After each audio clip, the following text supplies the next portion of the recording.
Algebras. Welcome to your Chapter 4, Lesson 3 notes. We are going to be modeling linear equations through these notes. So there's going to be a lot of using y equals mx plus b form based on the particular real life example that we're looking at. You'll note that in these real life examples, everything has to do with a constant rate of change with some starting point. So that constant rate of change is going to be my slope in my y equals mx plus b form. And that whatever starting point that I have, that's going to be my y-intercept. Now, I am very attuned to using, as you already know, y equals mx plus b in this order, okay? But we may not be presented our functions, our linear functions, in that order. Whichever piece has the x being multiplied by it, that piece is the slope. And whichever piece is alone, that piece is the y-intercept, okay, that initial value. All right, so I just want you to be aware that they might not be in that order in these notes. Also, this is where we really use function notation instead of y equals, so that we've got some letter representing our different functions that we're dealing with, and that letter typically having to do with something about the real life scenario. Okay, so let's get started. I did pre-fill in a few things in our notes, a lot having to do with whether or not we could be in person to talk about some of these things and what I wanted you filling in some of these places. So in exercises 1, 2, and 3, things are already filled in, but I do want to kind of go through them with you, okay?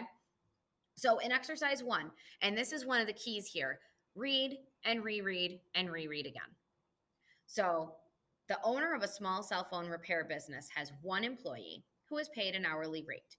The owner estimates his weekly profit using the function p of x equals 6,500 minus 25x.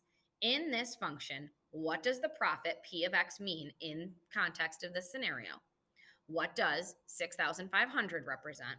What does 25 represent? What about x? So basically, they gave you the linear function p of x equals 6,500 minus 25x. And we just want to know, based on the scenario, what do each piece in there, what are they each representing? Okay, so what's each piece going to mean for us in this scenario? So here, what does p of x mean in the scenario? So let's just reread again. The owner of a small cell phone repair business has one employee who is paid an hourly rate. The owner estimates his weekly profit using the function p of x. P of x is the weekly profit. What is he taking home after paying that employee, right? Now, what is the 6,500? That's what he already has. That's his initial value in the week, okay? But he's got to subtract off what he has to pay the employee. What does 25 represent, and how about x? Well, if it's 25x in the function, so here's your p of x function, right?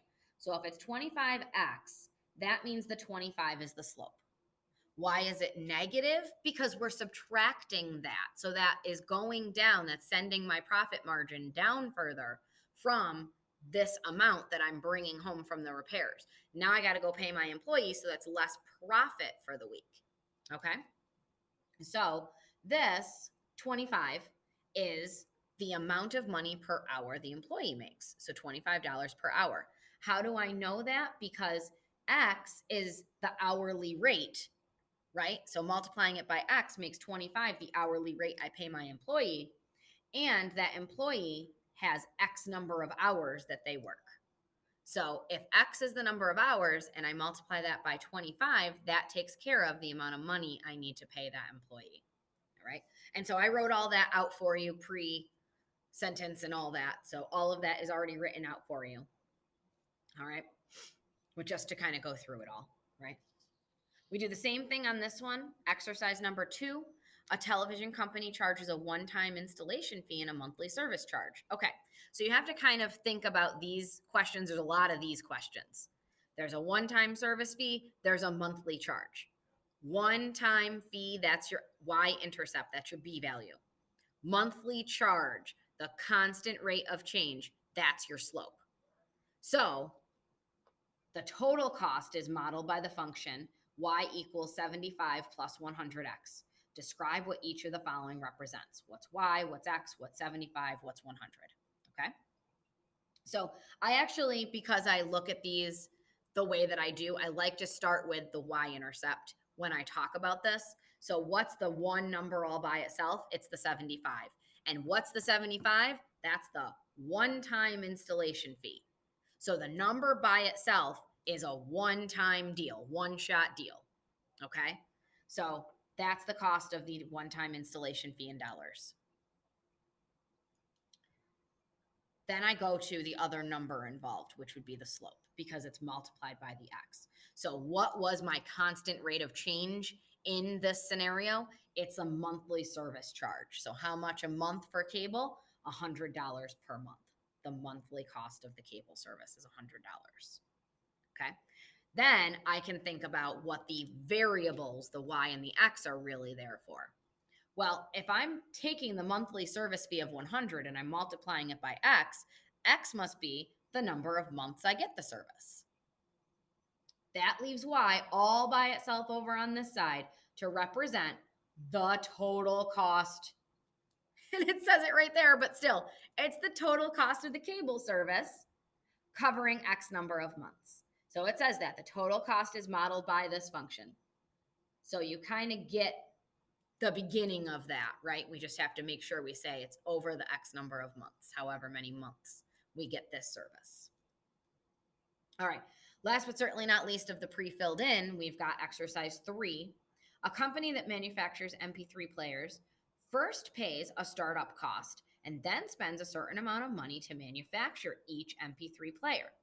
If the cost of manufacturing M number of MP3 players is given by the function C of M equals 1425M plus 75, then the value 1425 best represents either the startup cost, the profit earned, the amount spent, the average number of MP3 players. Okay, let's think about this. I'm going to go back and reread again, right? Okay, a company is manufacturing MP3 players. First pays a startup cost. That must be my one-time fee. So that's probably this 75 right here in the function.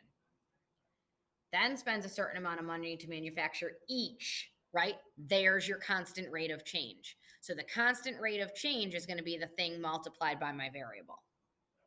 The cost of manufacturing M number of MP3 players is given by this function, cost of M, right? That's why that's the C of M, equals this. Well, then this 1425 is the amount you're spending to manufacture each MP3 player. That's your constant rate of change. 1425 is your slope. This is your slope. Okay, it's multiplied by the M. That means it's the slope, the constant rate of change. And in this case, what's the constant rate of change? The cost per MP3 player. There we go. By the way, all 3 former Regents questions. This is how the Regents likes to talk about your linear functions. So this is a great question, kind of a real life scenario type of thing using a potential linear function, right? So let's talk about Hannah, who started with $60 in her savings account, and each week she's withdrawing $10. Now, if Hannah never replenishes her savings account, you can probably figure pretty quickly that Hannah's going to end up with nothing left in her account after a certain amount of time, right? So what we're going to do is we're just going to kind of graph the scenario, starting with what's in her savings account as week 0. So at 0 weeks, her savings account starts at $60. So there we go. Okay. Now, after 1 week of time, how much did Hannah withdraw? $10. And what's 60 minus 10? It's $50 left in her savings account. Another week goes by. We're on to week 2. What's 50 minus 10? 40. 3 weeks. What's 40 minus 10? $30 left in that savings account. See what we're doing here? 4 weeks. 30 minus 10 is $20 left in her savings account. 5 weeks. 20 minus 10 is $10 left in her savings account. And if she's never replenished, after 6 weeks, 10 minus 10 is $0 left in her savings account. Let's just kind of take a peek at what happened here. If you look at the scale on the y-axis, it's fives, right? That's the scale. So I go down 5, 10, negative 10, and look at the scale on the x-axis, it's by ones, right 1. Negative 10 over 1 means my slope here, my m, is negative 10. And I'm just going to write over 1 as we look at it in terms of the fraction. How many are we going down and how many are we going right? But notice I had to take my scale into account. So even though I only go down 2 steps, each of those 2 steps is 5 places. That's how I get negative 10 here. This scale is only by ones, so that's why the x value in the bottom is 1. The x change at the bottom is 1, I should say. Now, let's kind of take a peek at what our y-intercept was, okay? Our y-intercept is 60, right? That's how much money we started with. That's the one time, that's the initial value, that's that starting value. That's always that y-intercept. Now, I'm going to state an equation for this, but I want to state right now I'm not going to connect these dots. So let me first talk about why I'm not going to connect these dots. There is no change between here and here that's happening, and by connecting the dots, I'm implying that a change occurred between there and there. These are very specific time periods. Is there time passing between here and here? Yes.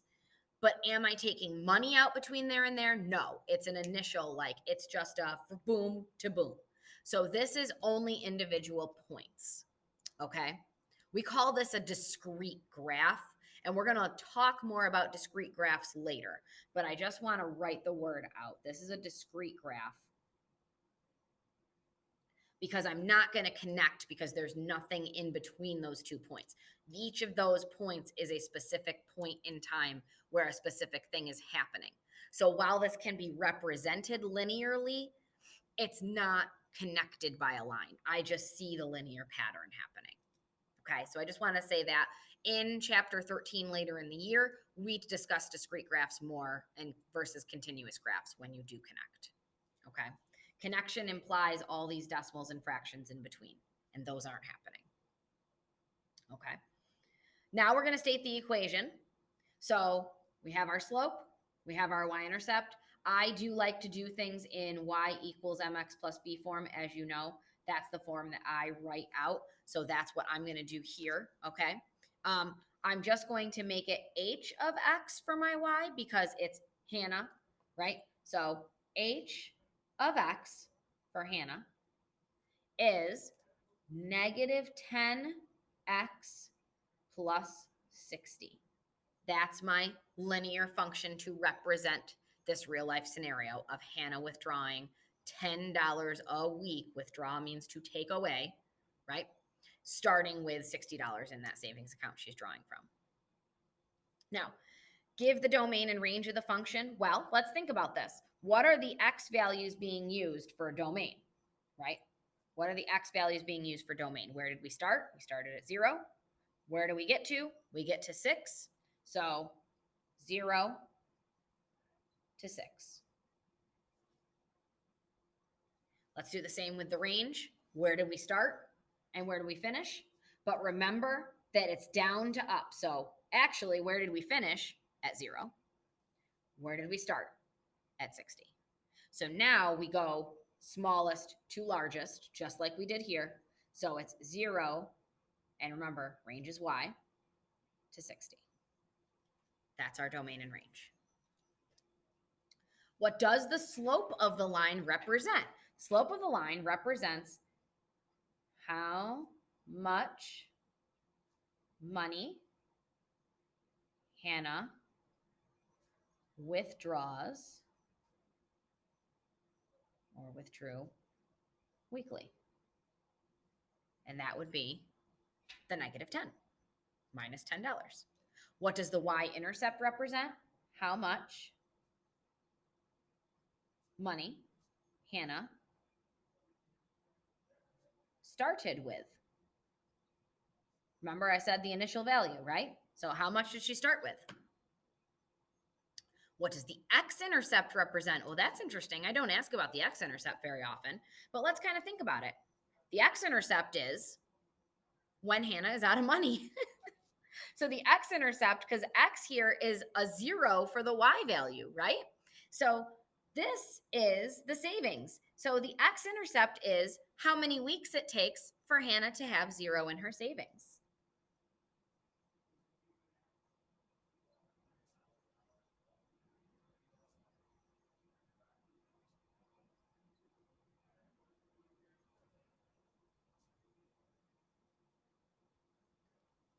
How many weeks till Hannah is broke? That's what the x-intercept is in this particular scenario. Okay? All right. More former Regents questions. That's really what this lesson is all about, is how is the Regents asking these questions? These are just like the questions on the front. So what I'd like you to do right now is I would like you to pause this. Okay? I'd like you to pause this right here. I'd like you to stop, and I'd like you to read each problem, maybe read it twice or 3 times. Underline, highlight, make sure, maybe make your linear function yourself if they don't give it to you in the problem, so then you can see what it matches up with. But make sure you understand the slope is where the constant rate of change is, and the initial value or starting value of whatever scenario, that's your y-intercept. So when you're creating these equations or interpreting these equations for these scenarios, you know which is which. Okay, and you can match them up, and then it makes it much easier to do these. So I want you to pause this right here, try these yourselves, and then come back for the answers. So pause.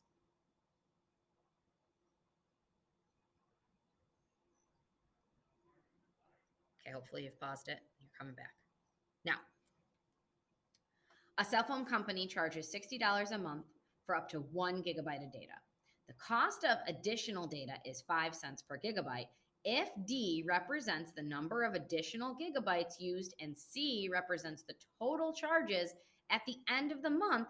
Which linear function can be used to determine a user's monthly bill? Well, here's what I'm going to do. I'm going to write my own function so that I can then match it up to the correct answer, okay? But first I need to identify what's my slope, what's my y-intercept in this scenario, okay? They gave me letters to use, so they're telling me they're using D and C to represent specific things. So D is representing the number of additional megabytes, so on top of your free gig. And C represents the total charges at the end of the month. Well, that is your Y. C is your Y. So C of D. Oh, they didn't even do of D, but that's all right. That's how this would look in function notation. That's how this looks, because D is the X. Represents the number of additional megabytes. Well, if I go back and read, a cell phone company charges $60 for charges $60 a month for up to 1 gigabyte of data. The cost of additional data is the 5 cents per megabyte. This is 1 month. So this $60 is an initial value. Okay? That is going to happen no matter what. The 5 cents is per additional megabyte used. So this is the function that I'm looking for. So it needs to be a positive 60 and a positive 0.05D. But the 0.05 has to be multiplied by the D. So that does eliminate 2 and 3 right off the bat. And it does need to be a positive 0.05 because that value will be added to your $60 if you go over your usage. So that's what they're saying. Okay, how many usages, how much megabytes over are we? And that's where I get choice 4. Okay. Rowan has $50 in a savings jar and is putting in $5 every week. Jonah has $10 in a savings jar and is putting in $15 every week. Oh, each of them plots his progress on a graph with time as the x-axis and the amount in the jar is the y. Which statement about their graph is true? Well, guess what? We're gonna graph them. Let's graph them. Let's make our two. Rowan, here's Rowan, and $5 a week. And Jonah has this in his savings jar and 15 a week. Okay, so let's start with making equations about Rowan and about Jonah, right? So Rowan's is going to be R of X. Okay, and now remember the initial amount in the savings jar and then the change per week, right? So $50 in the savings jar, 5x plus 50. So $50 is already there. He's adding 5 per week. Now Jonah, he's going to be J of X. And let's see, he starts with $10 in his savings jar, but he's adding 15 every week. So while his initial value is smaller than Rowan's, he is increasing the amount per week much more than Rowan is. So we're going to look at these two in our graphing calculator. So graphing calculator, I had cleared my RAM recently, so I'm just going to press Y equals. Y1 is going to be Rowan, so Rowan's going to be blue. So 5x plus 50. And then Jonah, he's going to be red, so arrow down to Y2. And we're going to put 15x plus 10. 15x plus 10. It says that they charted them both on the x-axis to watch their progress. So let's take a peek at them. Let's take a peek at their graphs. Again, we're not going to be negatives with these because we're just increasing savings. So let's just look at the first quadrant when we graph. Whoa, we're not even able to do that, are we? Not even really able to do that with these two graphs. And it's because our y-intercepts, oh yeah, look. Oh man, these y-intercepts are just too big. One of them's 10 and that's the highest on my graph. And the other one's 50 and that's kind of the highest. Like that's way higher. That's 5 times higher than the highest on my graph. So, looking at them really isn't going to solve anything. But I have a table, right? So let's look second and graph. My tables are both starting at 0. So I can compare their two graphs based on the tables. Okay, and I can think about what that really means. So let's look. I'm going to make this a little bigger so we can see it a little better. So as we know, Rowan was the blue, the Y1, and Jonah was the red, the Y2. Let's just look at their progress. So our y-intercepts are vastly different, okay? But if you notice, there's real quick catch up here, isn't there? Look, it does not take long for these two gentlemen to have the same amount in their savings jar. So there we go. Same amount in their savings jar after 4 weeks, right? So now let's read what the Regents wants to know about these two graphs. Rowan's graph has a steeper slope than Jonah's. Rowan's graph always lies above Jonah's. Jonah's graph has a steeper slope than Rowan's. Jonah's graph always lies above Rowan's. Well, we can get rid of the always lies above for both because there is a swap. And we can see it right here. This graph, Rowan's, is ahead until they meet here, and then Jonah's is ahead. So that's just totally out of the running. So it's all about who has the steeper slope. And honestly, you don't need to see the graph. You just need to see right here. Whose slope is bigger? The number in front of X being bigger is a steeper slope. So who has that going? Jonah. Jonah's graph has a steeper slope. There you have it, guys. That is how the Regents exam will ask you questions about modeling linear functions in some real life scenarios. Okay? So please make sure you pause and kind of try to figure these two problems, these two former Regents questions out on your own. Okay, make sure you try that. That's what the homework is going to be like too. All right, and do let me know if you have any issues with the modeling. And otherwise, I shall be seeing you guys. So good luck. Let me know. Bye.